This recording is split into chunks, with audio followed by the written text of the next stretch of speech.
দুর্গাপুজো মানেই আনন্দ, আড্ডা, উৎসবে মেতে ওঠা। কিন্তু জানেন, এই দুর্গাপুজোয় পুরুলিয়ার এক আদিবাসী সম্প্রদায়ের কাছে শোক পালনের মরশুম।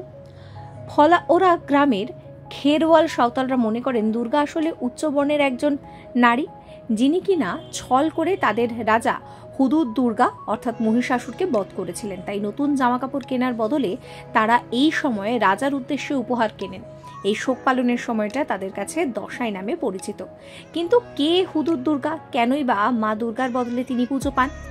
খেরওয়ালরা বিশ্বাস করে যে সাঁওতাল সম্প্রদায় গঠনের আগে তারা খেরওয়ালদের বংশধর ছিলেন, যারা শাসক চাইচম্পা নামে এক অঞ্চলের তত্ত্বাবধান করতেন। চাইচম্পা প্রথমে ছিল এক সমৃদ্ধ জনপদ। সেখানকার মানুষ আনন্দে থাকতেন, কিন্তু অনুপ্রবেশকারী, সম্ভবত আর্যরা, তাদের আক্রমণ করে। তাদের রুখে দেন শক্তিশালী এবং সাহসী রাজা। তারপর থেকেই শুরু হয় তার বিরুদ্ধে ষড়যন্ত্র। খেরওয়াল পূর্বপুরুষরা কখনোই নারীদের আক্রমণ করেনি। আর্যরা তাদের এই দুর্বলতা সম্পর্কে সচেতন ছিলেন। ষড়যন্ত্রের অংশ হিসেবে তারা ইচ্ছাকৃতভাবে খেরওয়াল রাজার সঙ্গে তাদের এক কন্যাকে বিবাহ বন্ধনে আবদ্ধ করেছিলেন।